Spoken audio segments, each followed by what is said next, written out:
রাউজানে গভীর নলকূপের পরিত্যক্ত গর্তে পড়ে নিখোঁজ হওয়া ৩ বছর বয়সী শিশু মেজবাকে আর বাঁচানো গেল না।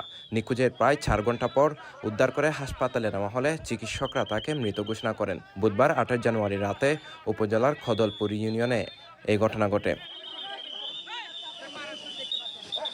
নিহত মেজবা কদলপুর ইউনিয়নের ৯ নম্বর ওয়ার্ডের দক্ষিণ জয়নগর বড়ুয়াপাড়া গুচ্ছ গ্রামের দিনমজুর মোহাম্মদ সাইফুল ইসলামের ছেলে।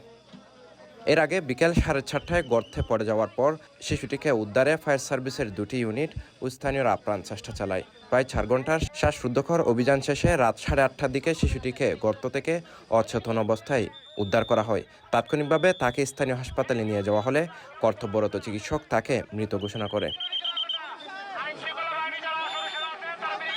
স্থানীয় সূত্রে জানা গেছে, বিকেল ৪:৩০টার দিকে বাড়ির পাশে খেলার সময় শিশুটি হঠাৎ টিউবওয়েল স্থাপনের জন্য কোড়া গভীর গর্তে পড়ে যায়। পড়ে যাওয়ার পরপরই মেজবা আম্মু আম্মু বলে চিৎকার করছিল বলে জানান তার মা রাশেদা বেগম। কিন্তু গর্তটিও অত্যন্ত সংকীর্ণ ও গভীর হওয়ায় এলাকাবাসী প্রথমে তাকে উদ্ধারে ব্যর্থ হয়। পরে ফায়ার সার্ভিস এসে অভিযান শুরু করে।